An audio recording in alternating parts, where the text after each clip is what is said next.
Et beaucoup pensent que s'occuper des brebis du Seigneur, c'est venir chaque dimanche ou les jours de culte pour prêcher, parler de la parole de Dieu. C'est pas ça, s'occuper des brebis du Seigneur. Oh, j'ai regardé un film de Jésus tout récemment. C'est dans le film, c'était très bien fait. Pendant que je regardais la vidéo, ça m'a touché. Il y a une femme qui vendait des pommes. Pendant que Jésus enseignait, a donné une pomme à Jésus. Et pendant l'enseignement, Jésus a redonné la même pomme à un mendiant qui était assis au bord.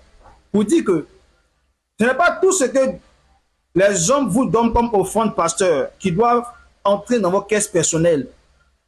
Parce que vous êtes pasteur des brebis du Seigneur, Dieu touche des gens pour venir vous donner des choses. L'argent, maison, des habits, toutes ces choses-là ne sont pas forcément pour votre compte personnel.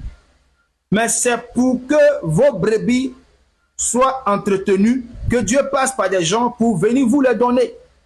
On ne mange pas la parole de Dieu. La Bible dit, non, ne vivra pas seulement du pain, mais de ce qui sort de la parole de Dieu.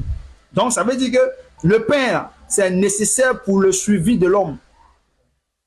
Donc, s'il n'y a pas de pain, l'homme ne peut pas vivre. L'homme n'est pas fait que de corps. L'homme est aussi esprit. C'est pourquoi on dit pain et parole de Dieu.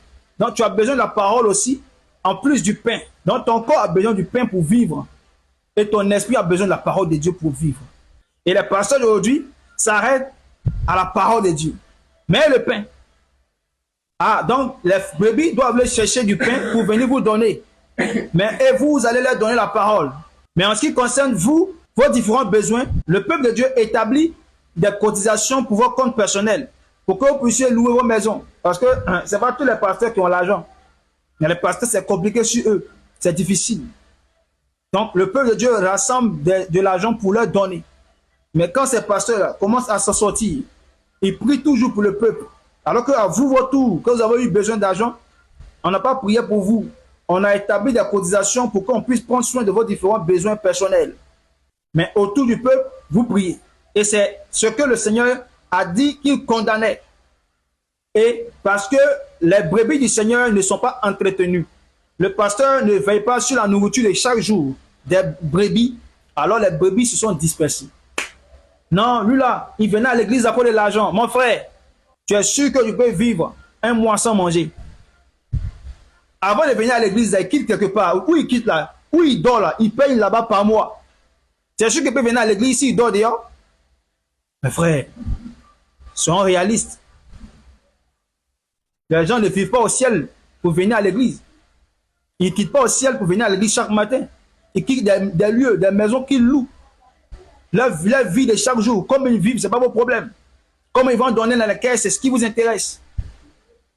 Pasteur, occupe-toi des brebis que Dieu t'a confiées. Occupe-toi de ces brebis-là. C'est à cause de ces brebis que le Seigneur te donne de l'argent. C'est à cause de ces brebis-là que le Seigneur te rend riche. Qui passe par des personnes pour te faire des offrandes. Oui, c'est pour ces brebis-là. Dans Actes des Apôtres, à partir du chapitre 2, les apôtres étaient vraiment à l'image de Christ. Ils cherchaient vraiment à ressembler à leur maître. Pour eux, devenir riche n'était pas important. Mais rendre la communauté riche, c'était ce qui était le plus important. Ils n'avaient pas un esprit capitaliste. Ils ne prêchaient pas un évangile d'enrichir une personne, mais ils prêchaient un évangile pour enrichir la communauté. Ils disaient aux riches d'emmener ses biens. Et il disait aux pauvres d'emmener le peu qu'il a, afin qu'on mette ensemble et qu'on distribue à chacun selon son besoin.